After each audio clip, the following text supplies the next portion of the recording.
আসসালামু আলাইকুম। আশা করি সবাই ভালো আছেন। আজকে আমি আনবক্সিং করব new Samsung Galaxy A15 mobile. আর এই মোবাইলটাতে রয়েছে 6 জিবি র্যাম এবং 128 জিবি ফোন মেমোরি। এছাড়াও আপনার এই মোবাইলটাতে পেয়ে যাবেন 4 জিবি র্যাম 128 জিবি মেমোরি এবং 8 জিবি র্যাম 128 জিবি মেমোরিও এই মোবাইলটাতে পেয়ে যাবেন। তো এটার মধ্যে দুইটা কালার রয়েছে। আর এই বক্সের পিছনেও কিছু ডিটেলস রয়েছে যেগুলো আপনার ইনক্লুডেড, মানে ভিতরে কী কী আছে। তাহলে চলুন বক্সটা ওপেন করে নিই। আর বক্সটা আপনার ওপেন করার পরে দেখে নিব যে মোবাইলের সাথে আমরা কী কী অ্যাক্সেসরিজ পাচ্ছি। সর্বপ্রথম বক্সটা ওপেন করার পর একটা স্লিম বক্স থাকবে। আর এই বক্সটার ভিতরে আপনার একটা কেবল থাকবে আর কিছু পেপার থাকবে। তো পেপারটা হচ্ছে আপনার কুইক স্টার্ট গাইড। আর কেবলটা আপনার আসবে USB-C to C কেবল। এটার জন্য আপনাকে আলাদা অ্যাডাপ্টার কিনতে হবে। তারপর থাকছে মোবাইলটি। আর এরপর হচ্ছে সিম খোলার জন্য একটা পিন রয়েছে। আর চার্জিং অ্যাডাপ্টার অথবা হেডফোন কোনো কিছুই সাথে নেই। তাহলে চলুন মোবাইলটা নেওয়া যাক। এখন মোবাইলের বাকি ফিচার সম্পর্কে কথা বলা যাক।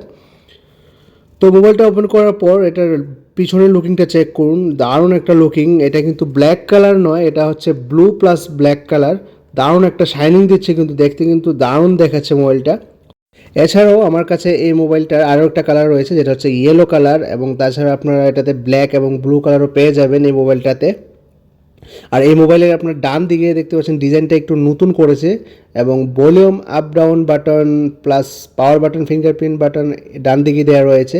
আর আপনার এই মোবাইলের নিচের দিকে রয়েছে স্পিকার, চার্জিং পয়েন্ট এবং 3.5 mm হেডফোন জ্যাক। আর বাম দিকে রয়েছে সিম লাগানোর অপশনটা। আর তাহলে চলুন এখন মোবাইলটা আমরা অন করে নেব।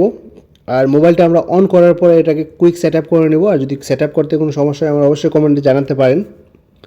তো কুইক সেট আপ করার পর দেখতে পাচ্ছেন এখানে কিন্তু স্পিডও অনেক ভালো পাবেন।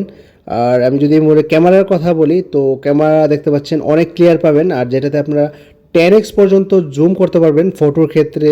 তো দেখতে পাচ্ছেন জুম করার পরেও কিন্তু ক্লিয়ারিটি অনেক। আর এই মোবাইলের যেটা মেন ক্যামেরা পাবেন আপনারা 50 মেগাপিক্সেল এবং 5 মেগাপিক্সেল এবং 2 মেগাপিক্সেল। আর যেটা সেলফি ক্যামেরা আপনারা পাবেন এই মোবাইলে 13 মেগাপিক্সেল। মানে মোট কথা সেলফি ক্যামেরা এবং মেন ক্যামেরা দুটোটাই ভালো। তো সব মিলিয়ে মোবাইলটা অনেকই ভালো। আর লুকিংটা যেটা আপনার কিছুটা স্যামসাং গ্যালাক্সি A24 মতো করেছে, কিন্তু ডান দিকের যে ডিজাইনটা রয়েছে এই জায়গায় একটু চেঞ্জ রয়েছে। এই যে ডিজাইনটা একটু সুন্দর করেছে 24 থেকে। সব মিলিয়ে কিন্তু মোবাইলটা অনেক ভালো। যারা নিতে চাচ্ছেন অবশ্যই নিতে পারেন। আর যদি কোনো কিছু জানার থাকে আমার অবশ্যই কমেন্টে জানাতে পারেন। Thank you for watching and subscribe my channel.